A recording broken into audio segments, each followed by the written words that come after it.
pads are useful for their purpose, but they are no substitute for brains. All right, here we go. I have to say, well done, Ray. Well done. Well played, my adversary. Well played. Phoenix isn't gay, but if he was, he'd pick Fremont. Oh, yeah, he'd be living down there with you in the bunker, man. Woo! Once you go free, you always do the Z.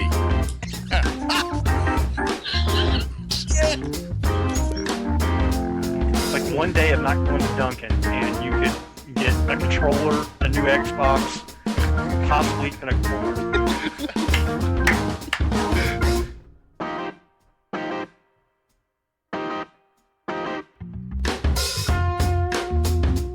And now the group that can't count its nuts and come up with the same number twice.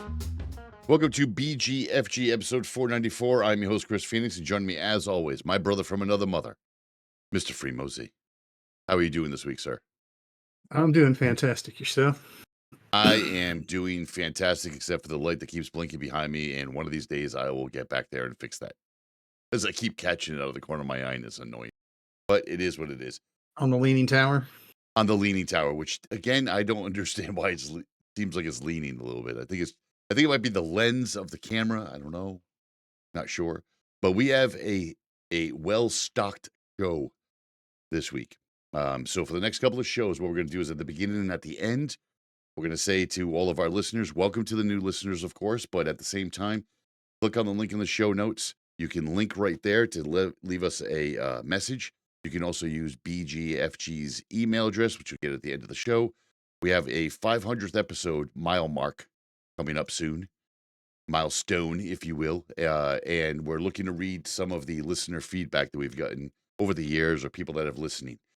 This especially goes out to that person in Alaska that's been listening to us since the very beginning. I cannot stress this enough.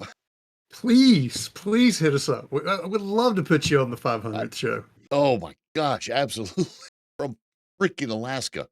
And before any of the other listeners that I know of that would actually pretend that they were that person, we're going to need some proof. We're going to need some proof, no doubt. But we have a rather large show going on this week. A lot of information, a lot of things changing, a lot of actually interesting news. So let's go ahead and get that started this week. And here we go into the news. BGFG News. You heard it here third. So first up in this week's news, we got some big news from Big Pharma. One of our wonderful punching bags here on BGFG, being Big Pharma. I actually have to say, they did something halfway decent. They did something good for a change. Did you know that Alzheimer's impacts more people? They have up until the point they put a price tag on it. Okay, let's try to stick to the positive, buddy. Stick to the positive. Okay. All right. Alzheimer's impacts more people than breast cancer and prostate cancer. So it's a pretty serious disease. Now they have the first blood test for Alzheimer's disease. And it has been approved. This will allow earlier treatment using the newly approved drugs that slow down progression. This isn't a vaccine or anything like that. This is to slow down the progression. The earlier you find it, the better chances you have. The test was developed by Fuji Diagnostics. Currently, there are 2 FDA-approved treatments for this. Lecanemab, and Donanemab. I hope I'm pronouncing those two correctly. Those two don't cure it, but it will slow it down, which is very important. Probably lecanemab and donanemab, but that's just looking at it and reading English. I don't know why I struggle so much pronouncing it over the years. It's awful. With us today is my co-host, Naz. Oh, this is some surprising news. I guess maybe let's say hello. Hey, hello there, grandson. Grandson. What do you think about the Alzheimer's? It's going to help Papa, isn't it? Who is this guy again? I don't know who this guy is. He's strange. Tell him again. Say it louder. He didn't hear you. I got Minecraft stuff. Oh, you got Minecraft stuff. That's great. We love Minecraft here at the show. Uh, so that's some surprising news. With everything that's going on with the current administration, it's nice to hear that something like that comes out with the FDA and Big Pharma. You know what else is surprising this week? Charter Cable bought Cox Communications or Cox Cable. I did not see this coming. It was $34 billion, which is just not a Actually, small amount. we talked about that a while back. Well, we That talked there was about, rumors of it. yeah, but again, it was a surprise for me because I worked for Cox Cable for a little over a decade, and Yeah. Charter was just this little tiny company out of nowhere. Spectrum Cable was essentially the same thing, and it was known to kind of suck at internet. Like they were known to suck at it.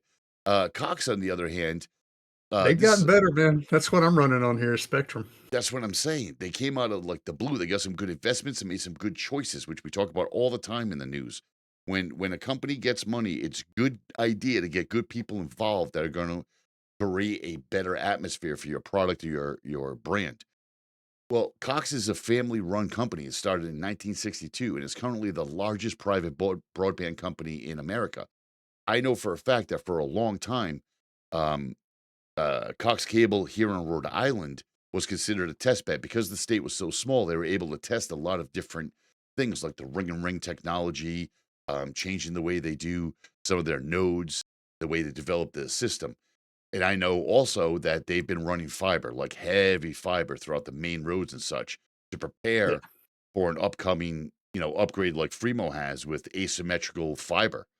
And now it seems like they were doing this just to pad it for the sale to Charter. To Spectrum, Yeah. essentially. And of course, Well, there's it's going to Charter. yeah, and of course, there's going to be new plans and bundles. They're claiming to be a better price, but we all know that when the honeymoon's over, that price difference is going to wear off and go right back to the old regular prices. From what I know about the cable business, is that there's always been a monopoly, and that's always been the question: is the monopoly question always? So what they usually do is they strike a deal with the neighboring company. For instance, here in Rhode Island, especially in my little neck of the woods, there is like 2 streets that have 2 cable companies on them. So you actually have a choice between the 2. There's a couple of other towns that have a smaller place that's right down the street from me. They also offer dual services. Though the one down the street really kind of isolated the gated communities and the old folks' homes, for lack of a better term, rest homes and things like that, where they've really kind of said nobody else is in here but us. Uh, so the monopoly question's always been there. And like I said, they all across the country, they've struck deals like, hey, I'll give you this town and this town. You give us this town and this town. That allows them to comply with the FCC monopoly rule. Right.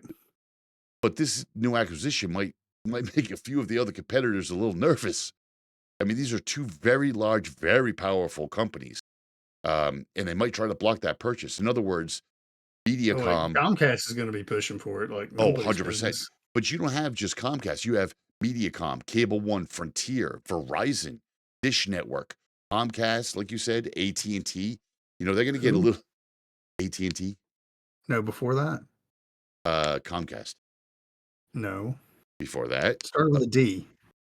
Dish. That's still a thing? Yeah, DirecTV and Dish is still a thing. You can get that wonderful satellite connection if you want. It's not going to, you're not streaming shit on it, though. Yeah, I won't say every month, but at least every other month, I get a little flyer in the mailbox for Yeah. HughesNet. And I'm like, Oh, wow. Yeah. why? Why would I want to go to your essentially slightly better than dial up, not quite ISDN connection? Well, I don't understand. Like I told you, even when I was with the company, that was very, very much a thing. Like, as long as there's a choice, then there's no monopoly. Whether you want that Yeah. choice or not is up to you. There was even rumors, I don't know if it's still true, but there was even rumors back in the day where Cox Cable would back a little tiny company like the one I have down the street that supports 3 towns. They would back them and throw them a little. Oh, they do that all day long. Yeah. Correct. So those companies, Frontier, Verizon, Dish, Comcast, they might get. They basically subsidize these small companies because there's a couple in the area. Yeah. And they basically rent them space on their lines, but it's at no cost essentially. Right, because they So keep these it- little mom and pops, they can go out and whatever footprint they decide to give them and Right. offer the same service, and it's generally at a better price. Right, Because they got no overhead. well, They're literally charging someone to just pass access through. It's no different than like what Mint Mobile and all the other little mobile carriers do. They just bounce off It's like Verizon. Spectrum Mobile. Spectrum Mobile runs on Verizon's backbone. Yeah, it's nothing. But these companies are gonna keep a close eye on this merger / purchase. And you know who else is mad this week? Russia's a little pissed off. When are they not? Well, that's true. The new Russian government has issued a new law that tracking apps will now be mandatory for all foreign nationals, not diplomats. Let me clarify that. When are they not? I'm speaking specifically about the Russian government. Russian people, wonderful people. I've known many of them. Lovely people. Correct. Government, not so much. Yeah, well, I mean, you can say the same thing about us, you know. That's true. Tracking apps will now be mandatory for all foreign nationals, not diplomats, but visitors. The chairman of the state, Yakoslav Volodin, stated, and I'm gonna do my best Russian here. All right, I've been practicing. The adopted mechanism will allow using modern technologies to strengthen control in the field of migration and will also contribute reducing the number of violations and crimes in this area. Not too bad. You know what? I'm going to give it an official soundboard golf clap. Thank you. I'm not even Thank you. Appreciate that. Using this app, Russian state will receive it. This is the part that really kind of threw me off. The Russian state will receive residence location, fingerprint for some reason, a FaceTime or a face photo, and real-time geolocation data. So if you weren't nervous about heading over to Russia to visit anything, you will be now. And he went on. Yeah, essentially, if you're going to visit Russia, don't go to Moscow because that's where they're implementing this. And hurry up and make your trip because eventually they're saying if this goes well, they're going to push it out to the rest of the country. Right. And the chairman went on to say, if migrants change their actual place of residence, we will be required to inform the Ministry of the Internal Affairs within 3 working days. If you do not comply, you will be deported. I am pretty fucking sure that deportation is not going to be immediate. I'm pretty confident that deportation will be. I'm pretty sure that the Russian hacking groups that are not backed by the government. No, they are not free. Not at all. Love this. You're getting someone's fingerprint, their ID. Don't look over here. Nothing to see here. Ooh, look at that. Face scan. You think they won't come up with a way to replicate your face for biometric scanning? Bree, I don't know if you heard about this new technology called A1. I'm kidding. AI. Oh. A1 was something that Linda McMahon, who was appointed by Pumpkinhead. I thought it was a steak sauce, but whatever. Yeah. But they didn't. So they said that you would be deported, but they didn't say when you would be deported. So, like Frebo said, it's not set in stone yet, but expect it to be in the very near future set in stone. Like there's no gray area here. It's gonna happen. So check. Literally gonna have to take Russia off my list of places to visit. I was just gonna say that. Cross that shit off. Also in the very near future, U.S. firm Redbird will be buying the Daily Telegraph. So this story is very odd. So first of all, maybe not. Well, we've deconstructed news media before. In this country, there's only like 3 people that really run it. They run all the same headlines on all their papers that they own. They're very controlling. Same thing with news organizations that you see on TV. They repeat the same bullshit. But Redbird is going to buy the Daily Telegraph, and it seemed like in the article it said for only 2 years, which I don't understand. So the paper was originally owned by the Lloyd's Bank. No, they've been in limbo for 2 years. Oh, they've been in limbo for 2 years. Okay. Yeah. So the paper was owned by Lloyd's Bank, which got it from the Barclay family for a non-payment of outstanding debts. So basically, Lloyd's Bank didn't pay their bill, and Barclay said, well, we're taking it over then. What do you do with the newspaper? But the UK has a law that no foreign governments can own British newspapers, which is a really good law. You don't want, the whole point of a paper is not to be biased. Yet, unfortunately, that happens. You definitely have the New York Post, the Washington Times that are biased in certain directions. But once that's kind of, I don't want to say disclosed free, but that's the best term you can use. You know that Washington Post leans one way, and you know the New York Times leans another way. But it's still No, they both news. lean the same way. One just more so than the other. Well, you know what I mean. Like you can have papers that like are definitively Republican or definitively Democratic. Yeah. Yeah. And then you got PBS and NPR that lost all their funding because they're independent. But the UK has a law that no foreign governments can own British newspapers. But of course, the US has figured out a way to skirt that law. Why wouldn't we? I mean, it'll still be under review. All they've got to do is prove some kind of a connection between Redbird and either the Sheikh Mansour or some other, did Redbird get some federal funding? But as we've seen, and it's not even like the old style, like we're going to pay off the judges. It's just simply finding a judge that favors your point of view. We've seen that happen before. Like there might be something that goes on federally, say, with an indictment or something. And then suddenly the indictment is being done in a district court in Nevada. Like, what? Because that particular judge is going to be biased in a certain way. And I think by using a capital investment group like Redbird, it's just going to be one of those same situations. Like, yes, you're going to find a judge that says, well, Redbird is a conglomerate of a lot of different investors. This one just happens to have a sheikh that tried to purchase this before. So again, it's one of those things. And they covered the sale by saying that they were looking to get the Telegraph to a larger audience, which would be here in the U.S. You are so full of unbelievable shit. Like, you are so, you want to put your we are known as a country to be ravenous newspaper, consumers. We just love reading our paper. Yeah, so let's see how this plays out because I'm really interested to see what the fallout's going to be.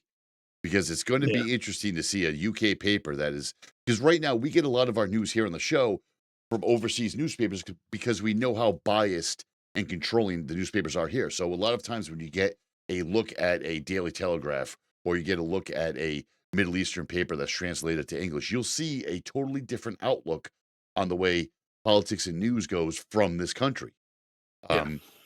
So that's what we do here at the show. And to see the Telegraph get that U.S. influence attached to it, it's going to be unique. We might be seeing a lot more headlines from there. But that's really all we have for the news this week because there's a lot of other stuff going on, but it's not. It's the same old. Yeah. It's lies, cheats, and steals. And as we said before, don't look over here. Nothing to see here. Ooh, look at that. So we're going to get into this week's music, and this week we decided to do something a little bit because it's Memorial Day weekend. So we decided to do a little bit of something from Memorial Day-esque. And what better on a show that promotes rock and roll than The Doors? It's The Doors, people. Come on. Yeah. If you've never heard The Doors, you might not like this song because this is kind Turn of our show off, please. This is the deep cut. Now we do have but it's a highly underrated Doors song. Oh, I agree 100%. It's like Peace Frog from The Doors. Very underrated, very politically infused. This is more or less politically infused. It speaks to Vietnam, but it also speaks to today in a lot of different ways. So here's The Doors, The Unknown Soldier. We'll catch you on the other side for some stick style news, a lot of it. It's a very interesting tech news this week. Wait until the war is over and we're both a little older. The unknown soldier. Breakfast where the news is read. Television, children fed. Unborn living, living dead. Bullet strikes the helmet's head. And it's all over for the unknown soldier. It's all over for the unknown soldier.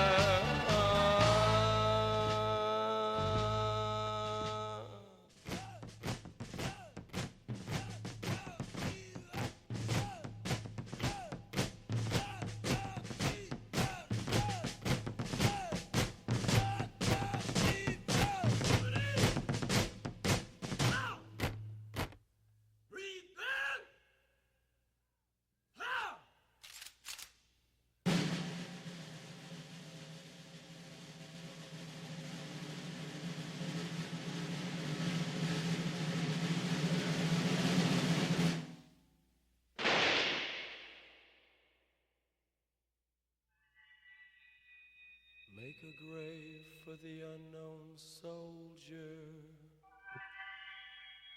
nestled in your hollow shoulder. The unknown soldier.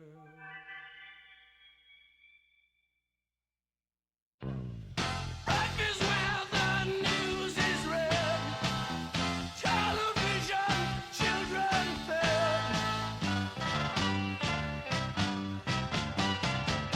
Bullet strikes the helmet's head.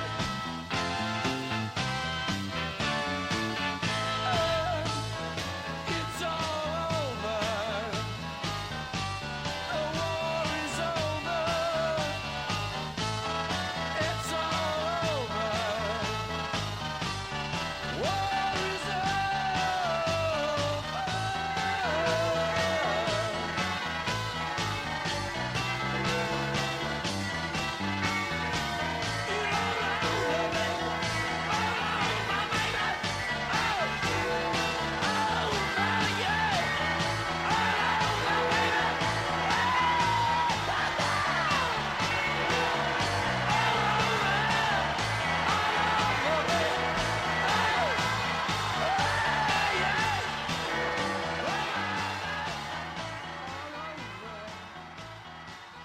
The Doors, Unknown Soldier.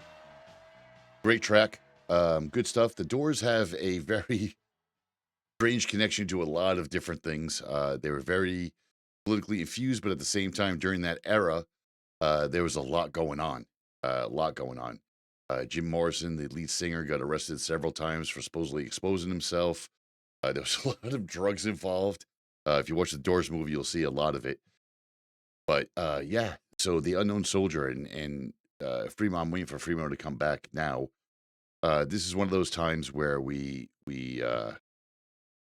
definitely have a beer and we cheer each other. So again, I don't know where the hell he is. I don't know what he's doing, but we're waiting on him at this point. So yeah, the other Doors is a great song, and here at BGFG we do a lot of different songs, a lot of different genres, and we try to expose people to stuff that they might not have heard ever before. So we're going to get into stick style in a minute with a lot of different interesting news. And until then, I'm just going to start the segment, and he's still up. I don't know where he is. He probably got shanghaied, knowing him. We'll just wait a hot second for him.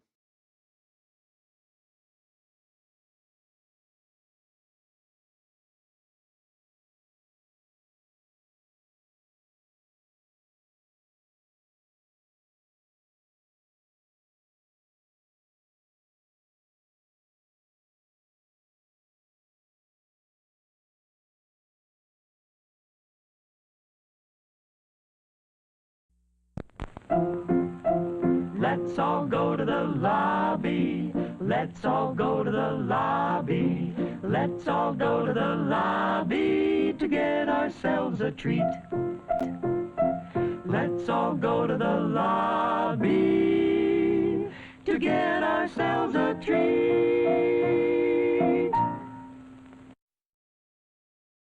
Wonder if he fell in the bathroom. He is getting old.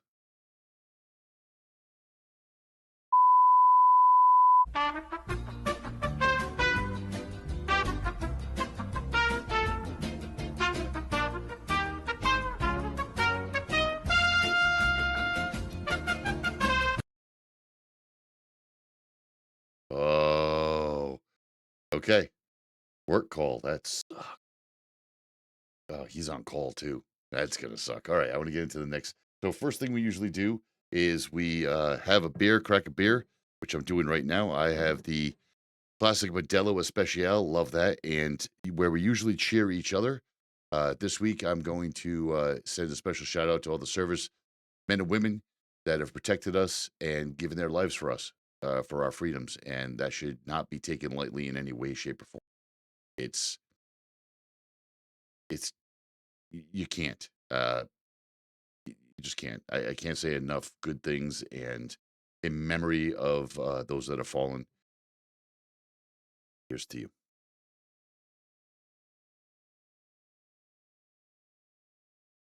All right, let's get into six style. Gaming.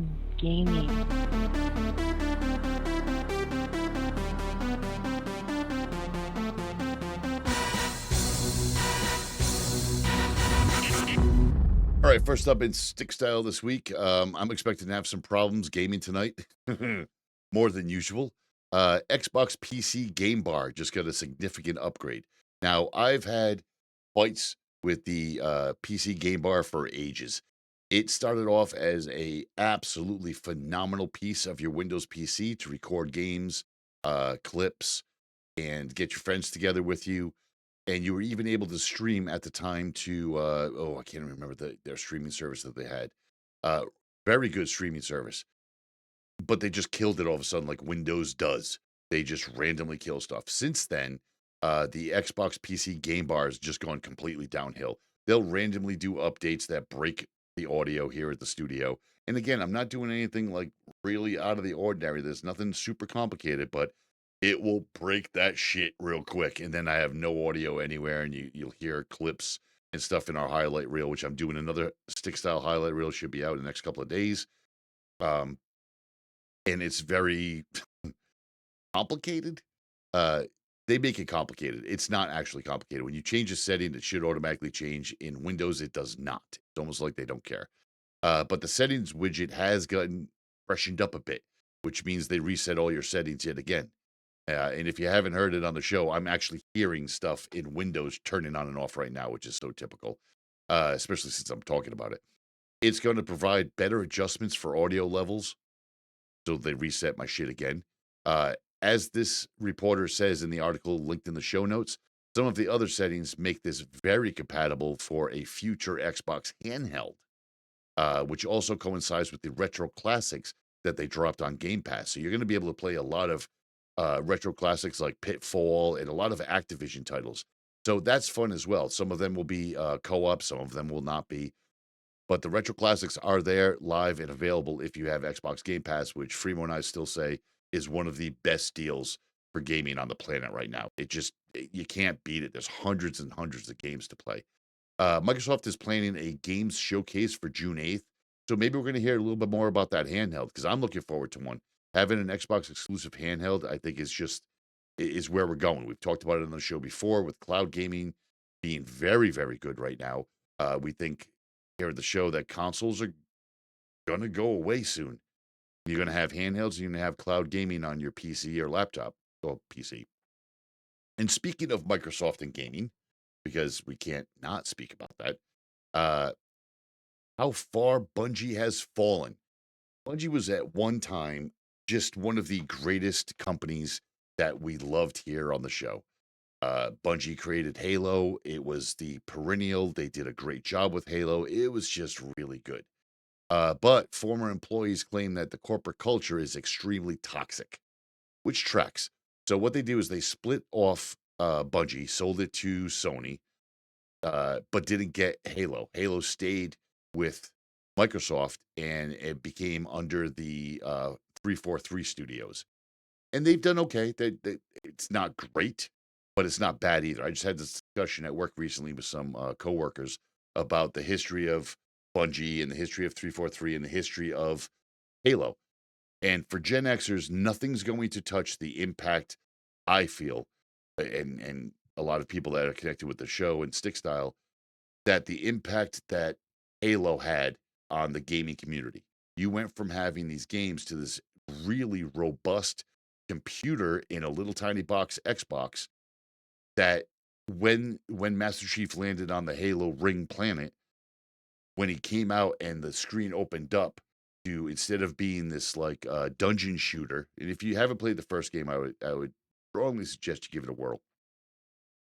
Instead of going from like this dungeon shooter that everybody was used to, you opened it up and you saw a gigantic world that you could now walk in, almost like an open world, and have interactions all the time. It was just phenomenally done. And then you had Halo 2 launch. Halo 2 was next level because you had the announcement and you had the video of the first appearance of gameplay in the game, which sounded phenomenal, looked phenomenal, and you got to see dual wielding for the first time. And if you watch that video on YouTube, it just went nuts. So Bungie has a great history, but when Bungie separated from Microsoft, it really fell off a lot. You got Destiny, Destiny 2. Destiny was an incredible game. Destiny 2 started off really good and then went sideways real quick. Former employees claim that the corporate structure or the corporate culture is toxic and is killing the studio. Apparently, they lack player empathy and they're completely being driven by greed. We've talked about that on the show as well, where a lot of these major corporations are not caring about the consumer anymore. They're caring about the investors and what they could do and how much money they can make. And we've been saying this for years at this point. They've already been accused of stealing art for their new Marathon game, which, by the way, that Marathon game is not good. Not at all. And they claim it's more or less polished and ready to go, but it is not a good game. They're claiming toxic leadership that only cares about making more money. Like, for instance, when they wanted to bring a subscription service to Destiny 2, that was quickly shut down. But they wanted to have a subscription service for Destiny 2, and that wouldn't have worked. They also publicly berate their staff. That's not a good look either. Destiny 2, they also complain that armor that could be earned looked too good. It should be moved to the sales side of the cosmetics. So again, it's like Bungie has taken this kind of downfall that just isn't good for the consumer. Former workers have come forward and said that the dealership is the leadership is disconnected completely and has a corporate culture first attitude. We've seen that throughout multiple businesses. The business that Fremo is in, the business that I am in, all of those things are next level strange. They just care about greed. They don't care about anybody else. So it's interesting to see how this is going to pan out and what the future is going to hold. I look forward to seeing how it's going to change. And like I said, Marathon is not being talked about very well. Bungie said Marathon could launch as a solid multiplayer shooter that's brimming with potential, but thin on content. I'm not sure if that's the type of message you want to put out there for a game that people have been waiting for quite some time. That's not a good look, especially when you have things that are coming out with classic games involved, like Doom or the new game Expedition 33. I mean, these are killing it right now. And you're going to come out with just a mediocre Marathon game telling people, well, it's got potential, but it doesn't have a whole lot of content. You've been working on this 2 years. You've apparently lost sight of the directive. Is that really the look you're going to go for in this? Because I don't think that's something you should probably do. And what could be better than your marathon than a new GPU? Now, GPUs are hard to find right now, but that's not saying that you can't get something kind of cool. eGPUs have been pretty popular for quite some time. What an eGPU is an external enclosure that you put a graphics card in. So you can have a standard computer or laptop in this case, which is where it's mostly used. You can have a laptop with not a great gaming video card in it, save yourself a boatload of money, but everything else, all the other stats on your laptop are quite good. You connect an eGPU to it, buy a graphics card, put it in the enclosure, and then plug it into your computer, and you will use that GPU for your gaming experience when you're docked at home. Great idea. A lot of them have been out for a long time. Razer had one that was super popular in enclosure, but now the graphics cards are getting bigger and more power consuming. Asus just announced one. It supposedly supports any graphics card called the ROG XG Station 3. It does have a great looking stand. So again, the aesthetics themselves, it's a mount. You mount the card. The pictures in the show notes and the links in the show notes. You put the card on the top of it. You just lock it in like you would lock it into a motherboard. And the entire bottom piece is the stand for it, which has the power and the interface. So there's no enclosure for it, which makes it look really cool sitting on your desk and gives plenty of ventilation. Like if you can't get more, you can't get more ventilation unless you point a fan at it. And it also, well, makes it cool because of that. It has a 330 watt power supply internally, which will power pretty much anything that's out there. The dock uses Thunderbolt 5. Bolt 5, not a lot of devices have that yet. So are they future proofing? Because it will work with any of the Thunderbolts apparently, but it's geared toward Thunderbolt 5. So I'm thinking that this is really an eGPU that's going to be future proofed, in lack of a better term. There's no price or release date yet, but expect that in the very near future, and it is cool. So let's get into some collector stuff because we like doing collecting here at BGFG, Stick Style, and most Gen Xers. First up is a game that's extremely popular. I did not get into it. I couldn't get into it. I tried. But Expedition 33 Collector's Edition. That is one of the hot games right now. And you're going to be able to get your hands on...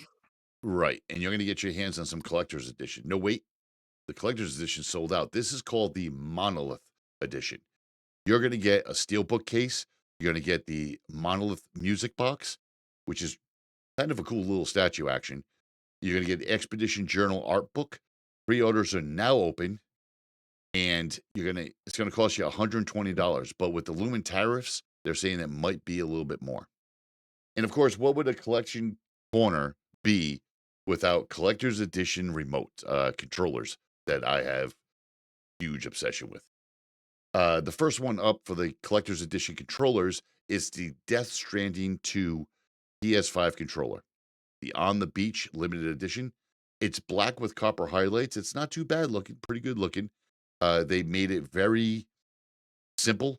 The highlights being the Drawbridge logo on the touchpad, and then you have a couple of copper details on both the palm rests on the left and right. It's going to be $84, which is...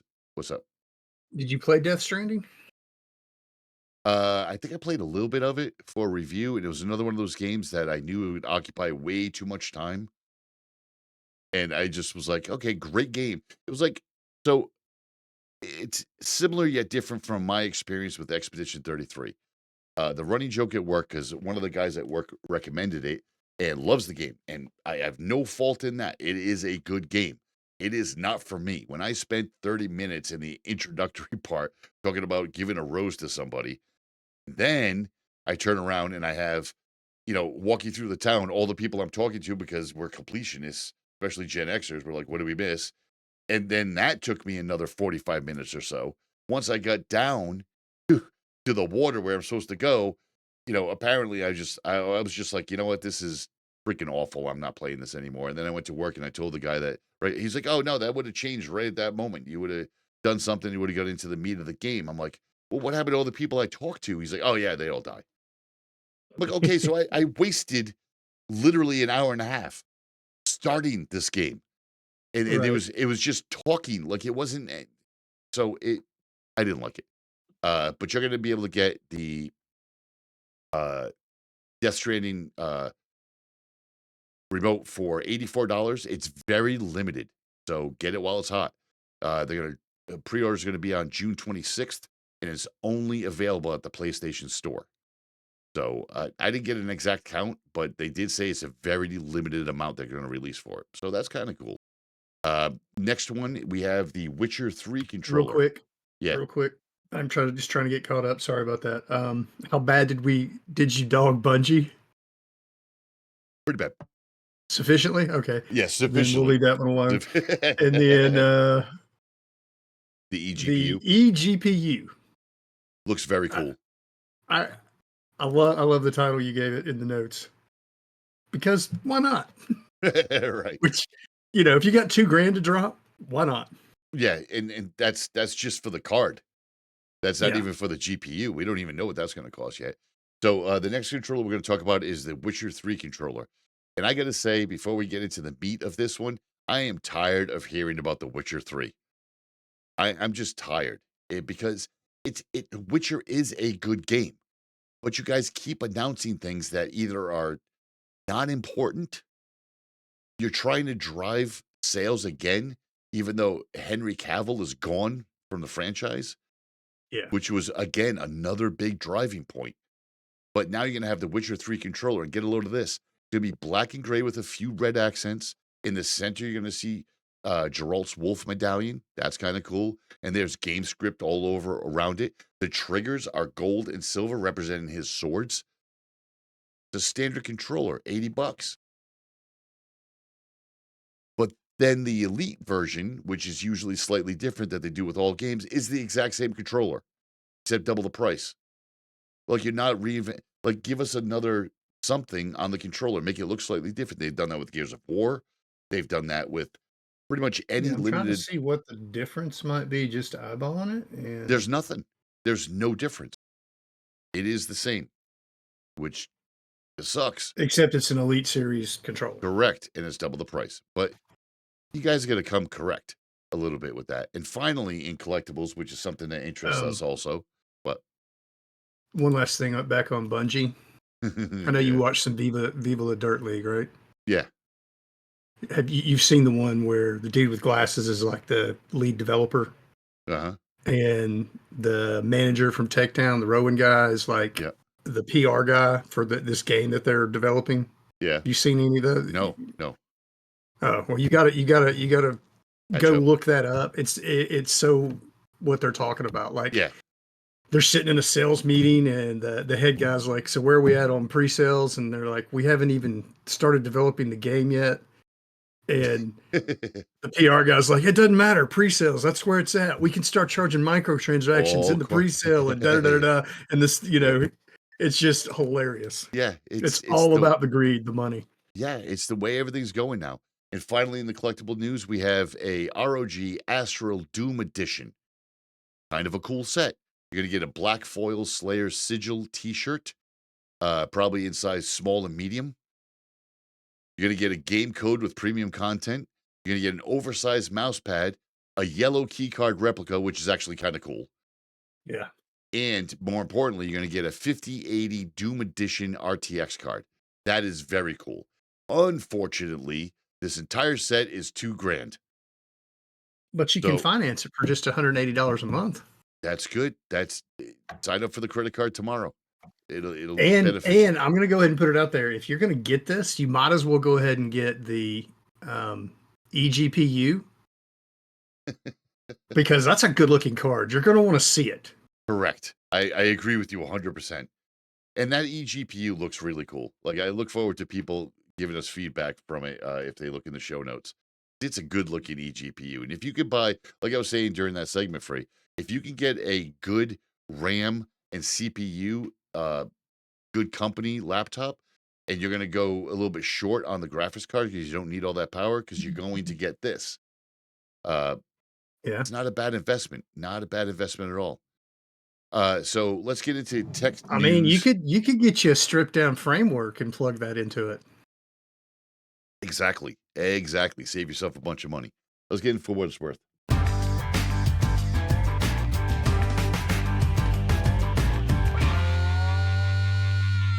Oh, first up in this week's tech news, which is usually gadgets and things like that. After 2 years, HBO changing again. This time they're going to go from Max back to HBO Max. Of course, HBO is now owned by Warner Brothers Discovery. So let's just chew on that for a quick second. Warner Brothers, who can't count their nuts and come up with the same number twice, who also owns Wait. this. We own Warner Brothers? No, we don't own Warner Brothers. Oh, I see what you did there. Gotcha. Yeah.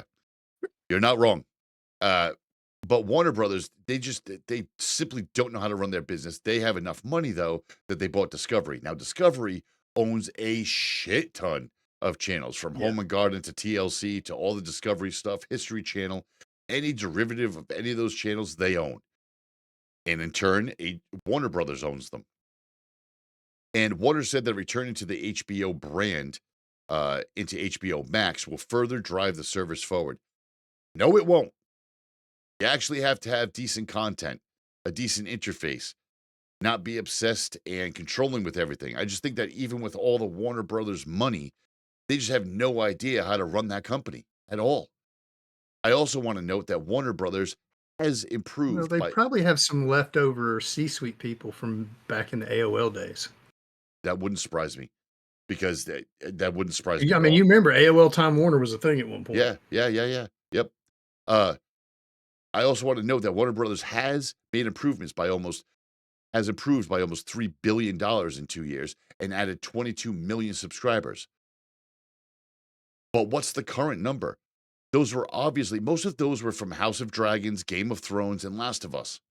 That's really all they have. You can add maybe Succession and White Lotus, which are also popular, but you're counting on just like 5 or 6 different IPs that you have. That's not going to sustain a business at all. And changing your name back and forth is confusing everybody even more. Like, there's no real good point to any of this, in my opinion.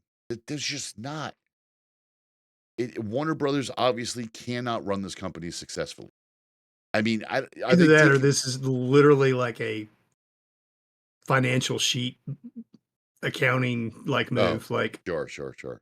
You know, but like, well, this wasn't profitable, but we're going to change it back to HBO Max and hit the reset button and get the investors off our back. You know, something. Are they taking notes from Sony? Like, I don't understand what they're doing. Nobody does. Yeah, no, actually, they very, very well may be, and it looks a lot like this.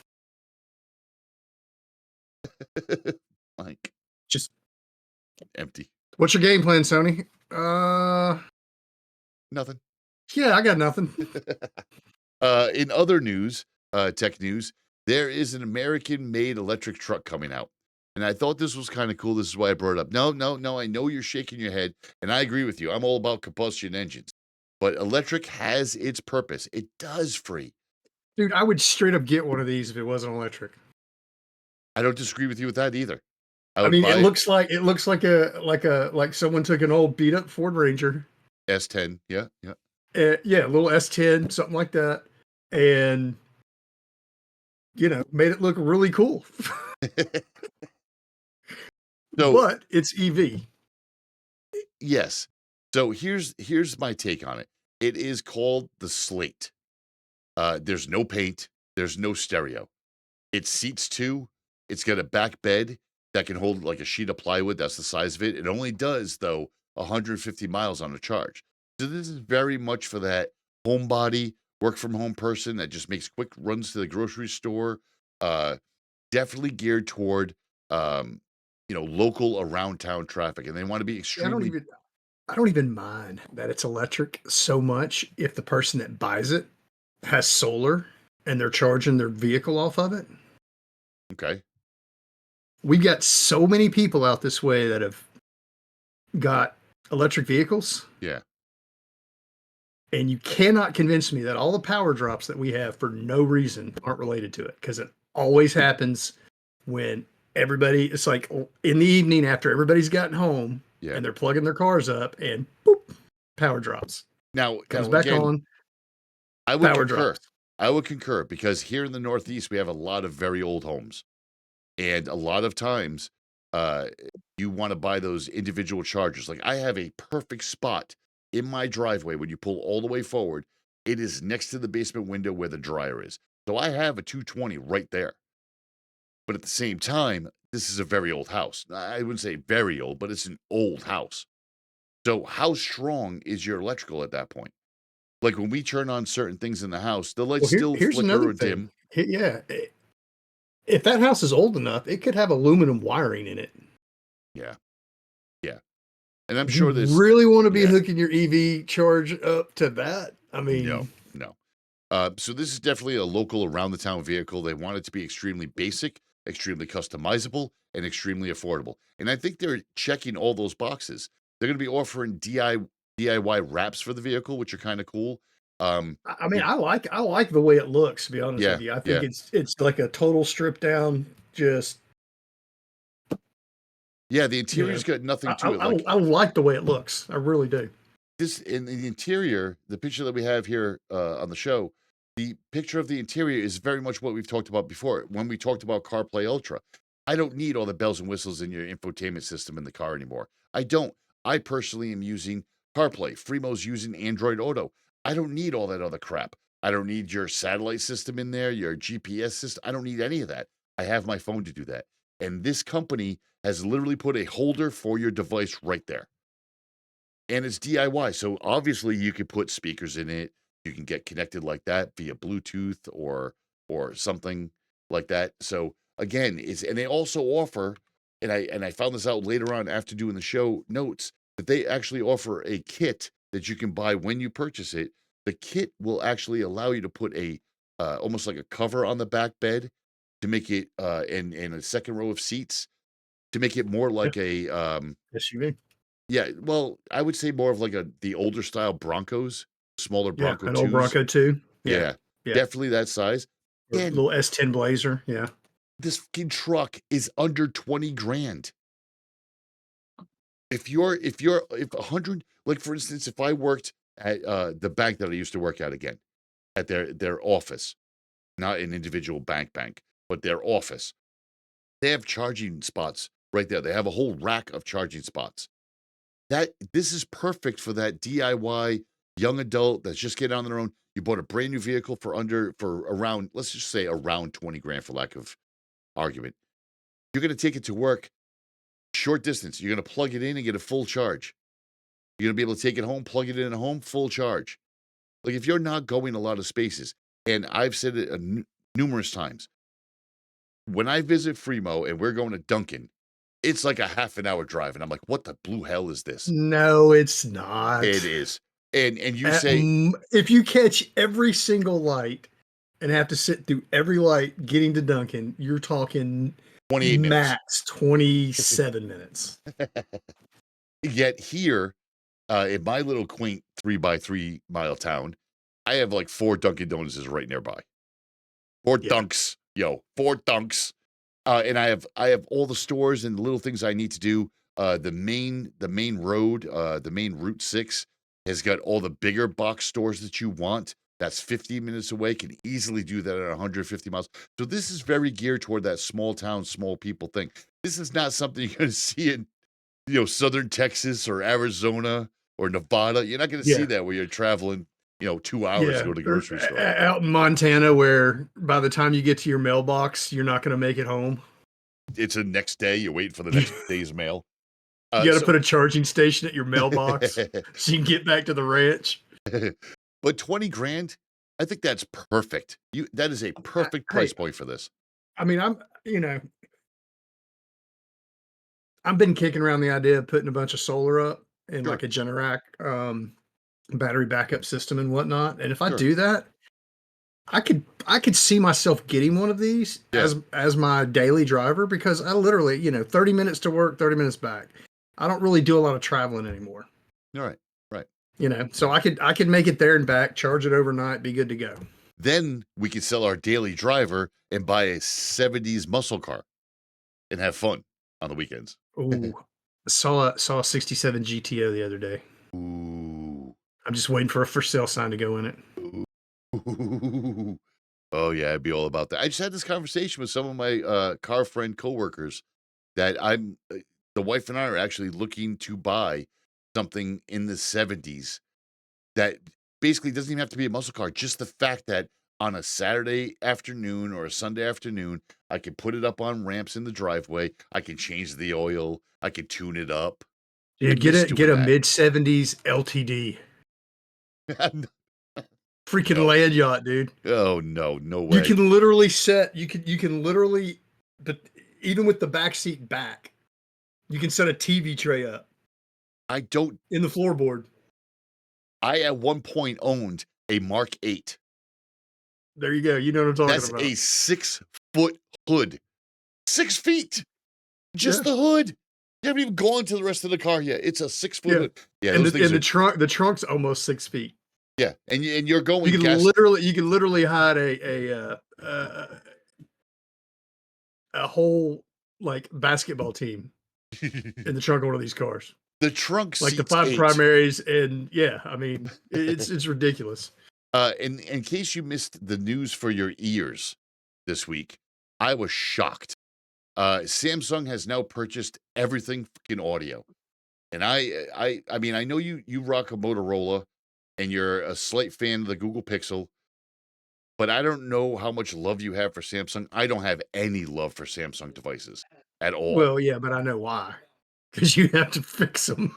I used to have to fix them. But I honestly don't like too many of their products at all. I'm just not a fan of their products. I think they're substandard in a lot of ways. But you have to understand, before we get into the show, and before we get into this story, Samsung, for those that don't know, so listen up, people. For those that don't know, Samsung owns a lot of things. It's not a little company. They have their own hospital. They have their claws are in just about everything, not just mobile devices and laptops. They're in appliances. They're in TVs. They're in everything. They're so big. Like I said, they have their own hospital. So and they do hospital equipment too. Like they're everywhere. Samsung just purchased for $350 million. They bought Bowers Wilkins, Denon, and Marantz. Now, for those that don't know that, back in the day, and you still should be thinking about this if you are an audio lover and you like equipment, stereo equipment, you like listening to music, you're going to want to invest in some of these. A decent pair of shelf speakers, a decent, record player, and a decent stereo. Even if you don't want to connect it to your TV, just for sheer music, you will be delighted at the sound of vinyl on some of these devices. Now, with that said, over the years, a lot of these companies have gone downhill. Even my favorite Macintosh has gone a little bit downhill. Macintosh, at least you can still get tube single amplifiers, single channel tube amplifiers, which will change your life. But a lot of these companies have kind of gone a little bit down where they're still there, but are they as good as they once were? Probably not. Because the market's not there anymore. Everybody's going digital or Bluetooth or, something else. But Bowers and Wilkins, Denon, and Marantz were pretty high end. Samsung just bought them for $350 million. But what you don't know is that now they own Bowers and Wilkins, Denon, Marantz, Hulk Audio, Definitive Technologies. And with their Harman Kardon deal, they own Harman Kardon, JBL, AKG, Arkham, Mark Levinson, which is a super high-end brand, as well as Revel. Revel is ridiculously expensive. That previous deal, that was $8 billion acquisition in 2016. So they literally loan every single audio from basic up to boutique. And if you think that you would want to use.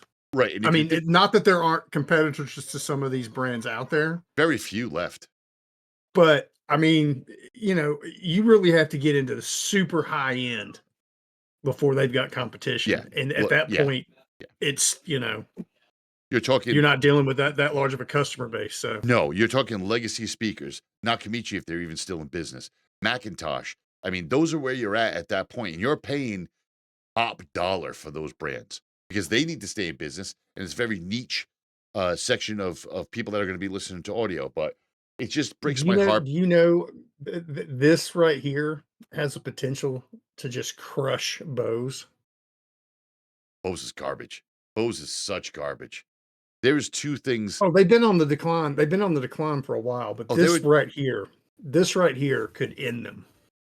Here's what I can tell you about being in the audio landscape when I was in cable, because I was But Bose still has a lot of tentacles in the automotive industry, right? they do, but they shouldn't. And here's why. No, So but this deal right here, especially with Polk Audio, around, I don't even know if you had them down there, but around here, Cambridge Audio, out of Cambridge, Massachusetts, was phenomenal because they literally cared and they made stuff that sounded good and was small. At the same time, those little tiny cube speakers was something that Bose came out with. Those are god awful. I spent time when I worked in the cable company. One of my side specialties in the cable company was setting up home theater for people, and I'd be sent all around the state and southern Massachusetts to do these things. And it was so unbelievably difficult to get those to sound good. It just, Bose sucked. Now, with that said, Bose made two things that were pretty good. The 901s, which were floor standing speakers, not floor standing, but they were speakers. 901s were solid because they literally put everything they knew into them. The second thing was the Bose Wave radio, which we saw commercials for growing up 100 times. That actually did sound good. Can't use them anymore. For what it is. Correct. They sounded good for the size of it and the amount of projection and volume you could get out of it in a larger space was somewhat impressive. Right, but when people talk about the built-in stereo into your car, Bose, god awful. Harman Kardon, god awful. They're not reinventing the wheel. They're putting basic shit in there, like really their basic stuff. It's not, again, until you get those bigger vehicles. The Jeep Grand Cherokee offers for like, I don't know, 20 grand or something stupid like that, the Macintosh stereo system in their vehicle. That will blow your socks off. There's a couple of companies like Aston Martin and Porsche that'll put high-end stereo systems in your car, but they're also very much boutique. When you're buying the Bose edition of your Chevy Blazer or the Harman Kardon version of your Ford, trust me when I tell you, those are basic speakers that came off their floor. There's nothing special outside of that nameplate at all. So it's going to be interesting to see where Samsung goes with that. And this is just more big changes and shifts in today's technology landscape that we have to kind of roll with. We're even seeing a shift in the tech job market. U.S. tech sector shed 210,000 jobs just in the month of April. I've had several people come up to my counter and ask me if we had jobs available because they had their bachelor's degree from college and they can't find work in this area. Yeah. Well, a huge portion on the software side, for sure. A huge portion of entry level jobs are gone. AI has consumed those, and you're not getting them back. Period. 100%. CompTIA and the Bureau of Labor Statistics, hiring timelines are 3 times longer. The skill requirements are higher now. And what used to be entry level jobs, you now need a bachelor's degree. And like Fremo said, entry level jobs of programming jobs have gone to AI completely. Yeah, even with a college degree going into software, you're gonna have to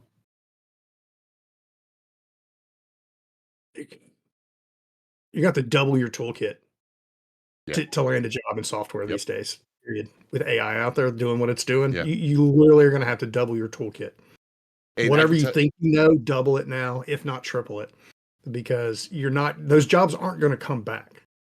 No. And I can tell you from recent experience that you don't even get to talk to the people that are going to be hiring or working with you until at least the second or third round of the interview. The first interview is almost always going to be HR, who not only have no idea what you do, but are basically reading off a curated requirement list, whether they got that, they probably got it from AI, most likely, which makes no sense. I can't tell you how many times I was a shoo-in for a job if I got to talk to the IT department, yet I had to go through HR.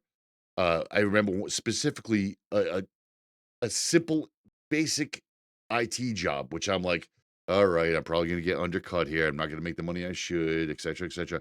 Had to go through the HR person. They asked me the most stupidest questions for IT. Like, first of all, they told me about their vacation and about their dog and their little Pomeranian, whatever the fuck that thing was that was sitting on their lap. Their lap, I might add, working from their home. But then they asked me ridiculous questions like, what was this gap in your work history? I'm like, oh, I owned and operated a martial arts school. Yeah, but what about this gap? Well, I just fucking told you what that gap was. What about your IT career? You didn't do IT during that time? Holy shit. Are you reading the application? Are you reading the resume? Because it clearly states that when I got done with that for 3 years, I went back into, like, it was just pointless. Like, you don't want to be rude, but you want to turn around and go, can I just speak to somebody in the IT department for a minute? Just a hot second. And the rare times that I worked in the IT department, once the IT department read my resume, a lot of them did the same job that we do, and they were like, "Oh, you do that? Oh yeah, Dad, cool." The best interview that I've had in a long, long time for a job. Like someone said, "Hey, give this guy a call. You know, they're looking." Yeah. And I wasn't necessarily looking to leave, but I was like, "Hey, let's just see what this guy's all about." I call this number, and it's like dude's cell phone, and he answers, and within 15 seconds, he's like, "Okay, all right. So, what port does SQL run on?" I don't even know that answer right now. Yeah, and he just starts rattling off all these questions like that, and I'm like, I know that one. I've done that. I haven't done it in 10 years. I'd have to refresh myself on that one. I mean, I just told honest with him. And he's like, okay. He's like, I think you'd be level 3, but I'd have to bring you at level 2. And within 3 months, 6 max, we'd have you at level 3. Right. And I'm like, okay, that sounds good. What are we talking about salary wise? And he tells me, and I'm like, hey, I appreciate your time. I will call you back when that's an acceptable salary. Right now, I can't take that much of a hit. He's like, awesome. Call me back. 10 minutes, the whole interview. And I've got a job with this guy when I want it. Yeah. On the other side, I'm playing fucking verbal pickleball volleys with the idiot from HR that doesn't know her ass from her elbow, let alone what the fuck IT even stands for. Right. Like, and I'm like, holy shit, this is an entry-level job, okay? I am way overqualified. I just kind of need this job to get my foot in the door. And what's the gap in this work history? Like, she went back to that like 4 times. I'm like, you're a fucking idiot. And it's not a gap. And I work. The second I did something different. The second bad one was an interviewer from HR from an IT company that has their hands in a lot of customer service type roles. This sumbitch couldn't even get a Teams call started. I'm like, are you fucking kidding me? Well, we sent you the invite. You did not send me an invite. How about if I sent you an invite? He's like, you didn't send me an invite. And then 45 minutes later, he's like, maybe you're not really into this role. I'm like, I am into the role. Could you send me the invite? And I sent another, I must have sent him 3 or 4. Eventually, 45 minutes later, he sent me an invite to Teams. Yeah. I click on the invite. He's like, yeah, I'm glad you finally showed up, but you don't really seem I'm like, sir, I said, I've sent you multiple Teams requests. You never sent me one until just now. But honestly, if this is the way your company operates, I don't think I want to work there. Yeah. And I hung up the phone because if you can't start a fucking Teams call, what I am going to go mental working for you. Yeah. Like, it's just not a thing. And that's the funny thing, Free, is that they need street level IT people. They need people that have been down in the dirt in the midst of things to be able to handle some of these more easier things. You and I have talked about opening up a business, right? Yeah. Primo's going to handle all the high-end IT stuff. I'm going to handle all the customer-based stuff because that's what our forte is. Primo doesn't have the mental wherewithal and definitely not going to utilize his current skill set if he's going to talk to clients about not being able to log into Facebook. Yet at the same time, that is I I think what the problem is I have no tact and diplomacy. Exactly. Exactly. Yet I have all of that, and I can venture into his world a little bit if I needed to, but not as thorough as he can. So you know your limitations, and those groundwork IT people are needed Yeah. because the hacking system is getting worse. Hackers are getting way more creative, like really bad, and I've seen it a lot this week. Recently, I saw several clients coming in that were compromised from a completely fake bank site. And I have to admit, it's a pretty smart hack. This is for the sheeple again. Pay attention. Pass it on. First, they call or text you and say that they're from your bank. Now, immediately, everybody knows, don't click on the link, don't give information over the phone, etc., etc. But what they do is give you a link for an address for a secure portion of the banking site that you use. And you're like, okay, instead of a direct link that I have to click on, they're telling me where to go and I'm going to type it in. Okay, that seems legit. But they're doing things like instead of citizensbankonline.com or citizensonline.com, instead, they're saying citizens.bank.com/security. So in your Right. mind, you're going, Or oh, that's .bank .online or citizens-online.bank or whatever. Correct. The site looks like your bank site because that's easy to spoof, but this is what they call a squatter site. You feel like it's all legit and shit. So you don't click on anything. You put the address in yourself. You got to the site. It looks like your site that you've always been on, and you enter. And the person on the phone just says, "Hey, just enter your credentials. I don't need to know them." You're right. He doesn't need to know them. So you type in your credentials. Unfortunately, it's a squatter site. So as soon as you type in your username and password, they got it. They have it. And because you just did that, now they can enter their bank whenever they want. They sever the connection. They start changing your passwords to your bank and start emptying your account as quickly as possible. That way, when you realize what's going on and you call the bank, it's already too late. And as we've reported on the show before, this is not local people that are doing this. This is overseas because we cannot afford our banking system to falter. So if you are in this country and you hack the bank, and I do mean like you even go near the bank site to hack it, you will get a minimum of 5 years of federal prison, period. Not even a question. That's just to start off with because they cannot afford that to happen in this country. Overseas, it's going to take 6 months before you can even find anything out or close down their offices over there. And your money's either been returned or you're out of it forever. So it's important that you check the address of any of these people regularly. Hackers are doing the same thing with password managers now. KeePass Password Manager is one of them. Same thing is happening, except this one gives the hackers access to all of your saved password. They modify the open source program itself, then sign the security certificate with legitimate certificates. Then, of course, it spreads like wildfire. Why? Because all the search engines and AI are on automatic pilot now because you're not hiring real people. So it just puts the site in an algorithm. It populates on Bing searches, Yahoo searches, Google searches, and Facebook. It just populates. So you go, I need a password generator. I want to go to KeePass. Well, you're going to put all your shit in there, and then that backend's already been compromised. They're just going to look at it and have all of your stuff. Yeah, it's actually KeePass, but it's not connecting to KeePass servers. Right. And they've signed the certificate, so your whatever security you have on your computer is just going to go, oh, that's fine. Yeah. So it's a good cert. It's a constant running game, and it's shitty. So let's try to end the show on a good note instead, which I like to do. Oh. And then you choose this. Okay. Stop. I guess it's a good note for you. Stop. So many companies right now are coming up with lightweight wearables. And this is a common thing. Now, it started a while ago with, I think Snapchat had some glasses. I think Facebook, when it was still Facebook before Meta, tried out some glasses. The problem was that they were always recording video. People got upset. Of course, a lot of people used it for the wrong reasons. Again, as always, the porn industry loved it. Right. But this has been an ongoing thing, and a lot of these companies are putting a lot of money behind lightweight wearables.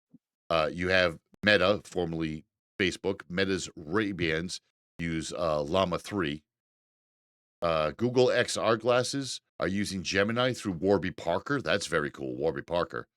Google and Ray-Ban will also let you get prescription lenses from lens crafters, so that's always a plus as well. And now Apple's jumping into it as well. I'll tool on that in a second. But it's just an announcement from Apple, which always makes me laugh because whenever Apple's name is on anything, it's, oh, this is the greatest thing ever. Oh, this is going to be tomorrow. It's not. Okay. From my sources, they had foldable phones. That's been in the pipe work for about 7 years now. Touch iMacs were a thing for almost 10 years, and then they just dropped it. I knew of the Apple Car long before it was kind of announced. Again, another one of those products that they just went, nope, not going to work for us. And they just created the Dash now. But this is just an announcement. This is a strong contender. The strong contender to Apple is Google. Theirs is pretty slick. Their show off, they show it off with walking GPS directions with an overlay that's not overly saturating your vision. It's just kind of there off on the side, which I think is brilliant. Of course, there's a light if you're recording video, but it doesn't seem like any of these companies is talking about recording video anymore. It's really about the audio experience, like bone conductive audio and like GPS tracking and basic information. That I can get behind. And of course, they're Ray-Bans. So again, they're very quality glasses that you can get prescription lenses, maybe even, I mean, there's a lot of things that you can do with it. But Apple, of course, will make it super attractive. More than Ray-Bans. I don't know, maybe. But the advantage that they do have is they work on the Apple Vision Pro. That is taking, like a lot of these other companies created these glasses, they're testing them, and then they're putting them out in the market. But Apple's already got years ahead of them with the Vision Pro. Like the interface for the Vision Pro, whether they back it down or not. That's a big advantage. Yeah. But the Apple glasses aren't even slated until 2026 or 2027 release. And this is all from Mark Gurman, who is, if you ever hear the name Mark Gurman and you're hearing about an Apple leak or anything like that, Mark Gurman is pretty much always on track. Always. All the glasses are going to have multiple cameras, but they're not saying for recording. They're saying multiple cameras for information, multiple microphones, and AI integration. Again, if it's handled well, it can be used well. Apple has, I would love to be able to look at a sign that's not in my language and it translates for me. I think that's very cool. Same thing if somebody's speaking a different language, I can hit the translate button. It's going to translate into my bone conductive earpiece on the device. I'm also going to, I'm excited that they would have prescription lenses, maybe even transition lenses on them. You can wear your Ray-Bans in the sun or in the building, still be able to see well and have that augmented reality in there for GPS, for translations, for tips. Maybe it sees a receipt for a bill for a restaurant and automatically calculates a tip. I think this is all very cool stuff if they do it right. Apple has the potential to combine all their current wearable technology into one SKU. That's a big deal. That's a moneymaker. But as of right now, Google, I think, is cornering the market. Theirs is really slick. It's not obtrusive. There's a lot of very good things that you can do with it, especially like I said, with the added transition and prescription lenses. I think that's the key right there. Making it usable. Don't just make it like, I'm going to watch a YouTube video. I'm going to record my friend. No. Usable is what the key is. Not just posting to social media. You don't need that shit. GPS walking locations, translations, having prescription lenses on. There's a lot of good things. What do you have to add to that? Because you're just sitting there and you're I'm just not. letting you. you're- I'm letting you go. I'm letting you have your Apple moment. but you're not into the wearable or AI integration. Like you're dead set against it. You know that I am the most anti-tech person In that tech. lives in the tech world. Yeah, you are. You definitely are. So for people that don't know, I will send Freemo like technology. I've done it in the past. I haven't done it in a while because I would send him technology clips about something we might put on the show, and he's like, "Yeah, great." And I would like hit him back, being like, "What? Nope, don't care. Yeah. Busy right now making a sandwich. Busy right now cutting wood." I'd rather be off the grid. Yeah, and I wouldn't mind that once I retire. Like I'm all about that. But that's all we have for this week. It's been kind of a long show where we banged it out in an hour and 20, which is not too bad. Do you have Not anything too to shabby. add? you have anything to add this week? No, I think we covered it all. Outstanding. So we're probably going to go game on the stick style side. That's of course if, like we spoke about earlier, if Microsoft hasn't messed up my game audio again, they probably did. But We'll see. That's it for this week. 10 Down show's over. Whoop, whoop. So you can find more of this garbage at bgfgonline.com.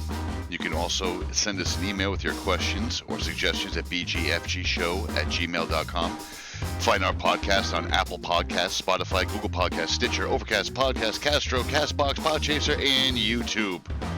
Thank you for listening. Don't forget to drop your questions or comments or that you've been listening to us for a while at our email address or in the link in the show notes for our 500th episode. You could be on the air. Like, that's important. Come on, Alaska. Let us know who you are. I promise I won't sell your data. He's lying.